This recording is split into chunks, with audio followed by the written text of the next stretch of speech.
Retiring in the San Miguel's, Episode 12, Getting a Portuguese Visa.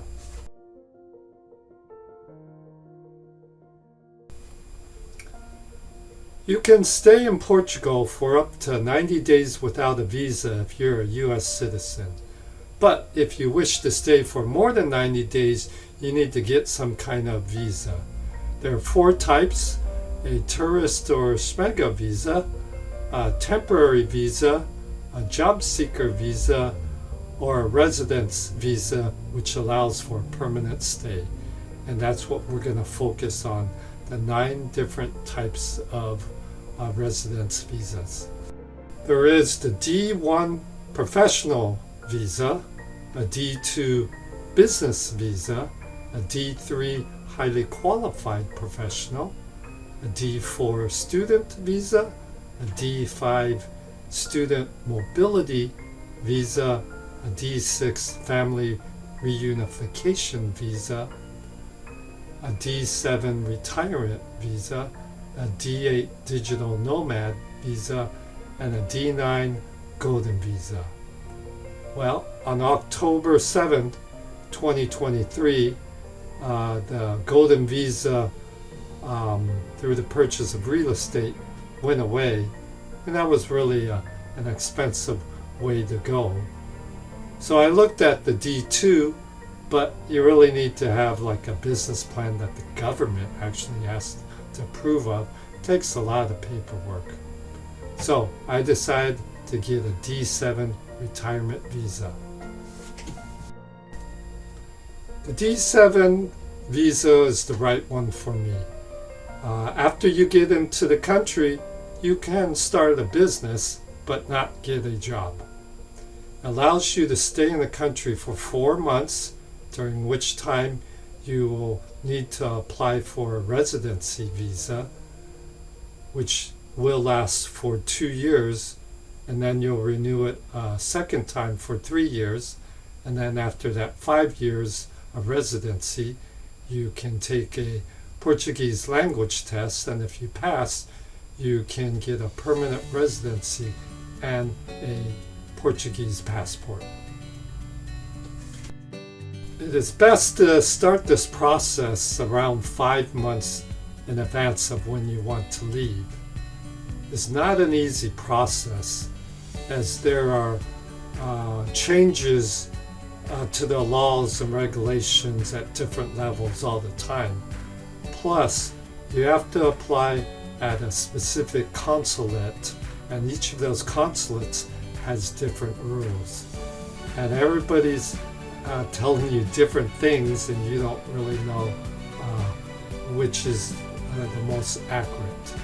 There's a lot of stuff online that could be a year or 2 old, which would make it very out of date. Alright, here's a big long list of the things you have to do. But the first thing you probably need to do is get a NIF number, which I guess is like a social security number in Portugal, and it'll allow you to open a bank account in Portugal. And you need to do that, and it's not all that easy, and you'll either have to have a lawyer or some service help you with that while you're in America. And you'll ultimately need to put 9,120 euros in savings to qualify for that first year of self-sufficiency. The next thing you're going to need to do is get a FBI rap sheet.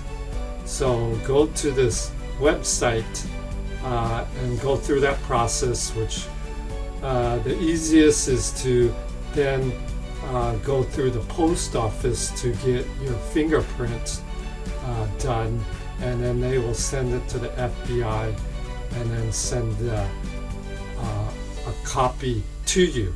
But once you get that, you cannot open it and keep it in that stamped envelope, and you bring it to the consulate like that.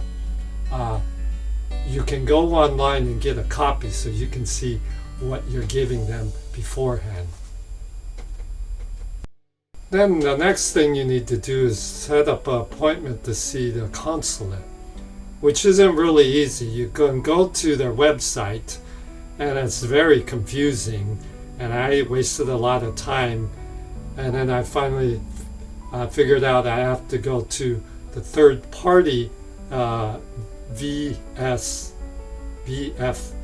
Global, who actually takes care of all their paperwork. Then once you get there, their website's not any less confusing.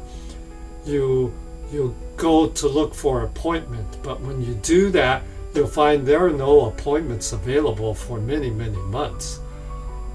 Then the secret I found is you go there early in the morning every day, and occasionally appointments will pop up. And I heard that on the 1st and the 15th, more of them tend to pop up then. And sometimes just one or two pop up, sometimes a whole bunch. When I first got there, I saw there was nothing for like 6 months. I was disheartened because I was planning to move there in like 4 months. And then a few days later, I checked again, and there were really early in the morning, and there were 2 openings, so I picked one, and I got that appointment. So I was going down this checklist, and I thought I did have travel insurance, but when I checked it to what they needed, I found out it didn't qualify. I ended up having to buy new travel insurance that overlapped with my old travel insurance, but it has specific requirements, even stating that it has to state that Portugal is covered, even though the one that I bought that said it would do that didn't. It just said it covers the entire EU, and I was hesitant if that would work, but I already bought the policy, and a lot of people said it would work, and eventually when I checked it did. But up until when I went to appointment, I didn't know if it was going to work or not. I went through and I saw that there was, I had to write a letter of intent, and I was looking for examples, and I came across this one website that helped me immensely.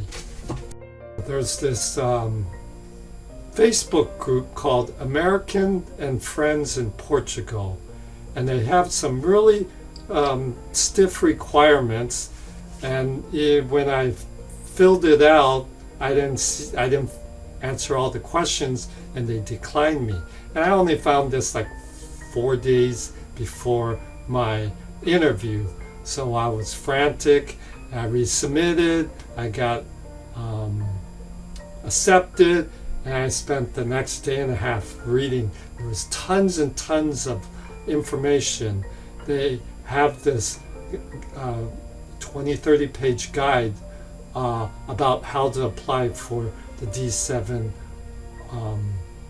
interview, and that helped immensely.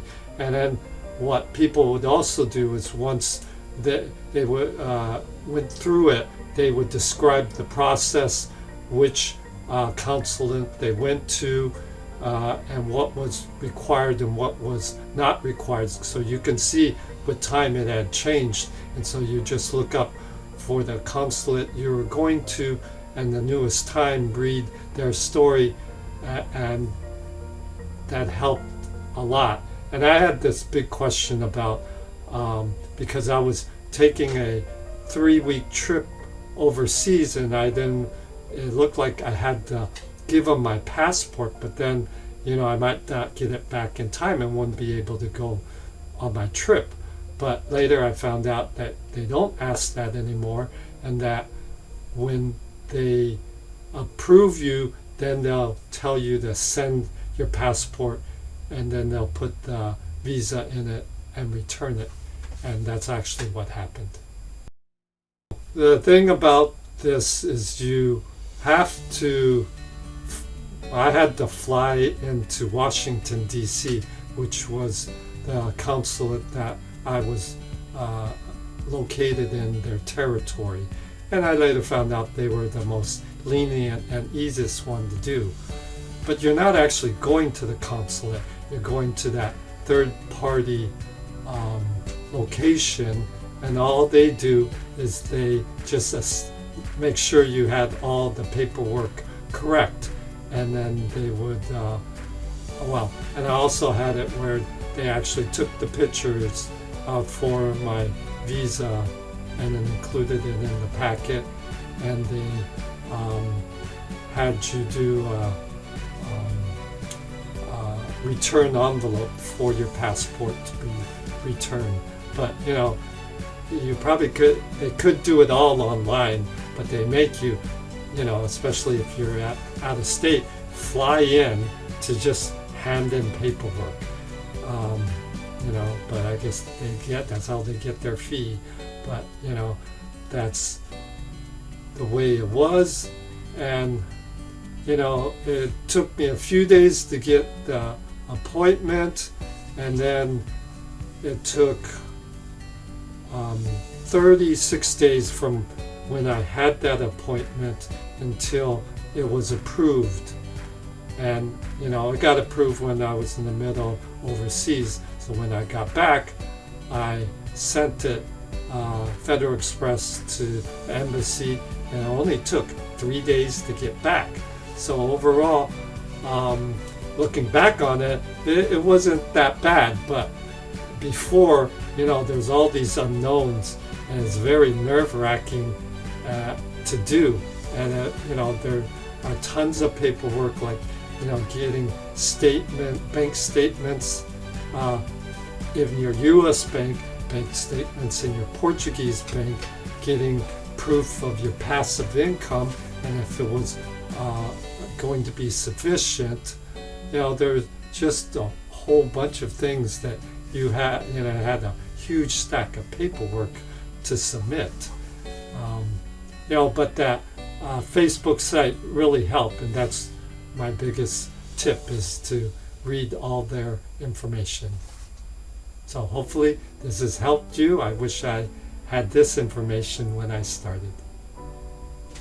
I hope that these videos have been helpful for you. I've just updated my solo senior co-living website that goes over the plans that I have of building a co-living space on San Miguel Islands of the Azores. So if you're interested, click to the website and take a look at all the cool things I have planned.